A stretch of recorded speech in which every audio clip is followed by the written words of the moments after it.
Falëndërime dhe lavdërimet i takojnë Allahu xhelle xhelaluhu, atë falenderojmë dhe vetëm prej tij ndihmë dhe falje kërkojmë. Salavat mbi pejgamberin alayhis salam, familjen e tij, shokët e tij dhe të gjithë ata të cilët trasojnë rrugën e tij deri në ditën e gjykimit, e me pastaj të ndershëm vëllezër. Shumë njerëz të ndershëm vëllezër, para investimeve të tyre janë konfuz dhe kur qëndrojnë përballë ndonjë investimi kapital ose kalkulimi, qëndrojnë para dilemave ta e bëj apo mos ta bëj. Dhe kësaj të ndershëm vëllezër, qëndron me ta edhe çështja për të investuar edhe në jetën e përditshme, qoftë edhe në favor të tij. Ta e vizitoj dikën apo mos ta vizitoj. Pjavlen me vizitu apo nuk pjavlen. Kostoja e vizitës po kushton kaq, edhe rruga po kushton kaq, edhe kaq orë e kështu me radhë. Të gjitha këto pyetje dhe të ngjashme do të na shoqërojnë me lejen e Allahut në këtë hutbë, të cilën e kemi titulluar si të aftësojmë vetveten të bëjmë kalkulime hyjnore. Të ndershëm vëllezër, matematikën të cilën e kemi mësuar të gjithë së bashku gjatë shkollimit, kemi mësuar se 1 herë 1 bën 1. Kështu e kemi mësuar, mirë po duhet kuptuar që kjo matematikë ka të bëjë në relacion njerëzor, në rrafshin ton njerëzor, në jetën ton të përditshme, kur ne kalkulojmë për jetën e kësaj bote, kur ne kemi të bëjmë me projektet tona ndonjërzore. Ndërsa në rrafshin vertikal matematika ndryshon. E çysh ndryshon do të mësojmë më vonë, mirë po ta e kuptojmë se arsyet janë të shumta që na ka shty të ligjërojmë këtë hutbë për këtë temë të ndershëm vëllezër, e me qenë se ende jemi pra në ditët festive dhe sot është dita e fundit e festës së Kurban Bayramit, gjithsesi që duhet të nxjerrim mësime dhe mesazhe. Të ndershëm vëllezër, sikur gjuha reale e secilit prej neve po flet se janë zbeh raportet. Nuk është ajo gjendja që ka qenë, madje edhe njerëzit kanë ndryshuar, madje edhe koha disa thonë kanë ndryshuar e kështu me radhë, e nëse heshmi para këtyre dilemave, ankesave të njerëzve, sigurisht që një situatë e tillë do të na nxjerrë edhe vitin e ardhshëm, edhe shumë vite të tjera. Por ne duhet të mundohemi të nxjerrim mësime dhe të përfitojmë para këtij realiteti, a thuvall çka po ndodh. Realiteti qëndron këtu të ndershëm vëllezër se siç tham, shumë njerëz qëndrojnë para dilemës kur kanë bën me kalkulim për me vizitu një tafër, hallën, dajën, tezën, agjen i cili ka disa kilometra, duhet kaq derivate, e po na shkon kaq kohë për të shkuar dhe për të kthy, e pastaj besa edhe internetin s'u shfryzojmë sa duhet kur po shkojmë, e besa tani po kemi edhe divergjenca.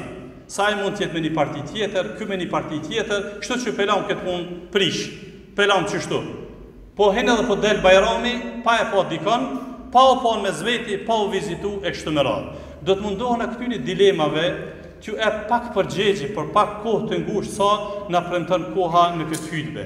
Të ndershëm vëllezër, kjo është realitet dhe sigurisht që krejt atyre të cilët qëndrojnë para këtyre kalkulimeve, po themi, sikur t'ja parashtronin vetëm një pyetje, po të gjitha ato kilometra që i shkput për ta vizituar dikën, qoftë në Bajram ose jashtë Bajramit, sikur të ishte në pyetje një interes biznesor, për hir të Zotit bëni sinqert. A e kishe diskutua apo jo?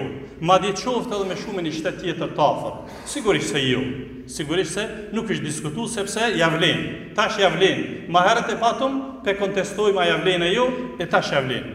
Pra, mendoj se ndoshta kem nevojë për një shtytje pak më të fuqishme për të pa hesapin e kalkulimit. Se ne tham matematika në rrafshin horizontal është 1 herë 1 bën 1, kur nuk kanë bë 2 as 0. E po, në rrafshin vertikal, derisa ndryshon matematika, po besoj që do t'jetë një infuzion, edhe do t'jetë një motiv shtesë për të kuptuar se në aspektin vertikal, në pozicionin ton me Zotin, matematika shumë dallon. Prandaj të ndershëm vëllezër, matematika 1 herë 1 bën 10 dhe bën 70, 700 edhe pa kufi. Që shto është matematika në rrafshin, pra vertikal, në raportin mes neve dhe Zotit, kur na vendosim diçka me bë për i Zotë Zotit, për hir të Allahut. Por më u forcua edhe më dhe për t'ju bindë edhe më, Allahu në Kur'an po na thot gjithëve. Wa man awfa bi ahdihi min Allah. E kush është më zbatues i premtimeve se Zotit. Funit, shpesh bizniset po na dështojnë, edhe ju jeni dëshmitar më shumë se sa vetë unë që po flas. Që shpesh dështojnë bizneset, shpesh dështojnë, kemi thonë edhe kontratat. E Allahu, por të na bindë neve se premtimi i Zotit nuk dështon. Kështu po thot Zoti në Kur'an. Wa man awfa bi ahdihi min Allah. Kush është më zbatues i kontratave, i premtimeve se Allah? Askush. E tani pra hapi i dytë është se kur ti të bësh me anën vertikale, me pozicionin me Zotin, do me bani punë për Zotin, një vizit, një zjaret në Bajram ose jashtë Bajramit, dije se ti ki hinë tregti tash me Zotin. Tashma ki tjetër qasje. Ke hinë veç në tregti me Zotin, kështu po thot Allahu. Festabshiru bi bai'ikum alladhi bay'atum bih. Allahu po thot përgëzoj ata që kanë hinë në tregti me Zotin. Që i bie se nuk dështon kjo. Nuk dështon. Shifrën e morën vesh, një herë 10, një herë një bojë 10, bojnë 70, 700 dhe pa kufi. Mirë po dije që tash ti je në tregti me Zotin. E po të ndershëm vëllezër, sigurisht që kemi nevojë të sjellim modele nga jeta praktike. Me bë biznes me një fort, po thonë është mirë, se nihesh mirë. Se të paktën ti pagun ose ja vlen. E llogarisht ti ke hinë tregti me ata që depot e pasunive në dorën e ti, që është Zoti xhelel xhelal. Ai është i ka dhënë edhe atij biznesmeni sa ka dashur, po t'jep edhe ty. Për atë arsye përfundimisht Allahu e ka thujt fitore e madhe. Wa dhalika huwa al-fawz al-azim. Kjo është fitoria e madhe. Andaj të ndershëm vëllezër, sigurisht që këto gjëra nëse i kalkulojmë kësaj ja vlen. Dëgjoni vëllezër, e promovon Kurani se një herë ne bojnë 10 me shpërblime, fjalë gjithmonë. Thot Allahu në Kur'an, men jaa bil hasanati falahu 10 amthaliha. Kush e bën një të mirë, Allahu po thot në Kur'an. Kush e bën një të mirë, e ka 10 fishin. E sa që ky 10 fishin një euro jep 10 jep Allahu? Jo, Allah s'ka përmend këto. Sa ka më dhënë Allahu, po don me të befasu ditën e gjykimit. Veç ty edhe mua dhe tjerëve, na e ka parafruar Allahu pamjen 11. Këto 11 do të marrë me vesh edhe për do tjera. Wa man jaa e bisejeti fela yujza illa mithlaha wa hum la yuzlamun. Po kush e bën të keqe, po thot Allahu, nuk kemë dëmtu më shumë se sa vetëm me një. Shikoni rahmetin e Allahut. Shikoni mëshirën e Allahut. Nëse e bëni të mirë, 11. Starti 11 është jo fundi. Starti 11. Por fundi do të marrë me vesh pak më shumë, edhe më gjatë. Mirë, po te gjinohet 1 me 1. Mos e merrni këto krejt leta, se gjinoha është i dhimbshëm. Mëkati është i dhimbshëm. Për atë arsye dhe Allah ka thënë 1 me 1. Wa hum la yudhlamun, po nuk do t'i bëjnë pa drejt askujt, asaj që ka bot mirë e asaj që ka bot keq. Mirë po thot Allah me një vend tjetër në Kur'an, janë disa kategori njerëzve që aty në do t'ja shumë fishojnë pa hesab. Wallahu yudha'ifu liman yasha. E Allahu kujt të don, ja shumë fishon pa hesab. Ndëgjojmë një mesazh profetik që konsiderojmë se gjithë ne kemi nevojë ta ndëgjojmë dhe të motivohemi.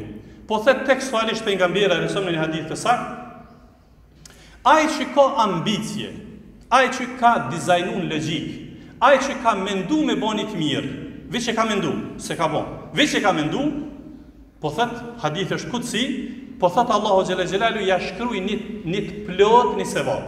Veç e ka menduar me bëni të mirë. Llogaritim mëshirën Allahu ndaj neve. E ka mendu me ja boni zjaret dikujt tash në Bajram, po nuk ju dha mundësia. Veç e ka mendu, po i sinqert, Allahu ja shkruajti në të mirë. Po nëse pastaj e implementon ata, ajo i 10 fishohet, edhe i 700 fishohet, edhe pa limite shpërblim. Llogaritë të ndershëm vëllezër. E tash kalkulot ti edhe unë a ja vlen mi bë çito kalkulime ajo, sa harxhon derivate me shkutej te tezja, te halla, te axha, te daja, te miki, te dashamiri. Aja vlen. Jo aja vlen, po kjo çështje është nëse Allahu ta ka mundsu me shku, falendero Zotin. Nëse jo, çaj për vetvete. Se vallahi vëllezër, po na shkon viti, edhe na e dim kajt ka po na shkojnë derivatet. Ka po harxojmë ka njerëz që ndoshta do të japim llogari para Zotit që po harxojmë shumë derivate edhe kohë, edhe shpenzime që janë pa vend. E këto janë momente të ndershëm vëllezër shumë të çmueshme. Prandaj dhe një me 10, me 70, me 700 fish, edhe pa limit. Pra, po i ra ka se në matematikën vertikale, pra në raport me krijuesin, koka starti një me 10, po ka mundësi me përfundu atje pa limit, shpërblimi pa limit, dhe janë disa kategorit njerëzve, më lejoni për shkak kohës së ngushtë, ti përmeni vetëm 3 kategorit njerëzve që Allahu ka garantu se për ta shpërblimi është pa limit. I pari është sabërlia, durimtari. Ai që sfidohet në këtë botë dhe bën sabër për Zot Zotit, për hir të Allahut, jo për karrierë, jo për tu pa, jo pse është i filan familjes, vetëm për Zot Zotit, Allahu po thot: "Innema yuwaffa as-sabiruna ajrahum bighayri hisab." Por durimtarët, po thot Allahu, kemi para përgatit shpërblime pa hesab, pa limit i vjen, pa limit. E pse kështu? Sepse të ndershëm vëllezër, sabri, durimi është atributi më i çmueshëm mas imanit. Dhe është atributi kryesor i pejgamberëve. E Allahu po don që me këtë atribut çaj që e ka me shpërbly robët e vet. I dyti është ai i cili i fal njerëz, i amniston njerëz, edhe ai që i pajton njerëz.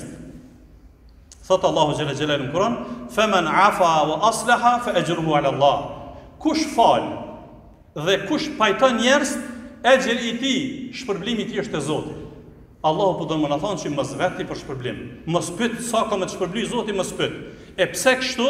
E llogarit tash sa njeri ta zë rrugën edhe sa njeri të ranon edhe sa njeri sikur të ishte një hakmar secilit, sigurisht që na nuk do të ishim marrë ndoshta edhe në xhami sot bashkë. Sepse sigurisht që jemi njerëz edhe gabojmë ndaj njëri tjetrit edhe mëkatojmë, por dije se Zoti shumë e do faljen. Shumë e do faljen, për atë arsye dhe quhet el afu, shumë falës, i cili dhe i fshin gjunat, jo vetëm që ta fal, po dhe ta fshin gjunahin. Dhe i treti është, kategoria e tretë që Zoti i shpërblen pa limit është agjerimi. Kështu ka thonë Allahu xhalla xhelalu në hadithin qudsi: "Es-siyamu li wa ana ajzi bih." Agjerimi është veç për mua, veç jam është dhe vetëm unë di shpërblej për te.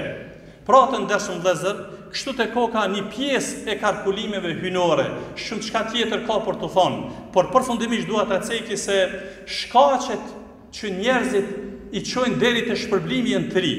Shkaku i parë është vendi, e dyta është koha dhe shkaku i tretë është njeriu vet.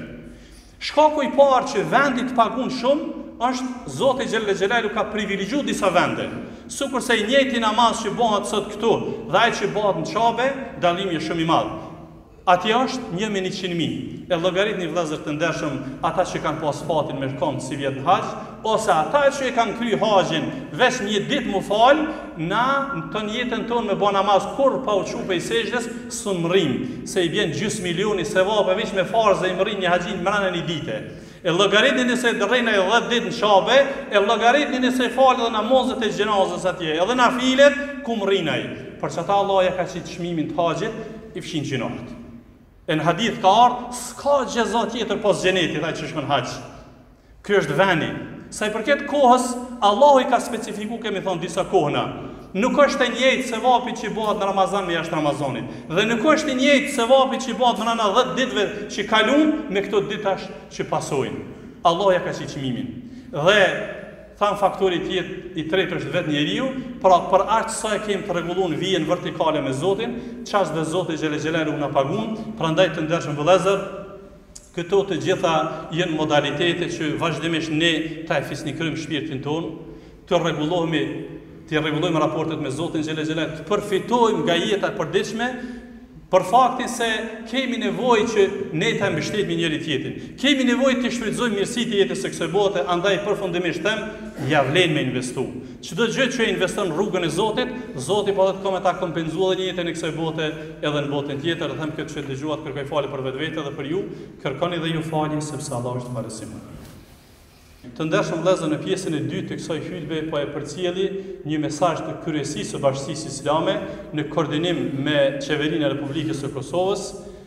Ka apelu pra qeveria në kryesi që ne të përcjellim mesazh tek ju që në fakt kanë apelu që të jemi të kujdesshëm apo ta shtojmë interesimin për vaksionim me qëllim që të mbrohen nga virusi COVID-19. Kështu ka ardhur, domethënë një mesazh për kryesisë për Islamit dhe ne jemi të obliguar të përcjell me juve. Lutim Allahun xhela xhelaluhu që të na mbron neve, juve, familjarët tonë, shoqërinë tonë dhe njerëzit përgjithësi nga smundjet e ndryshme, smundjet virusale. Lutim Allahun xhela xhelaluhu që të shëron të smuarit. Lutim Allahun xhela xhelaluhu që tua të kaloj krizat, të gjitha atyre të cilët kanë kriza. Lutim Allahun që tua mos e të paguajnë borxhet ata të cilët janë në borxhe. Lutim Allahun xhela xhelaluhu që të mëshiron të vdekurit.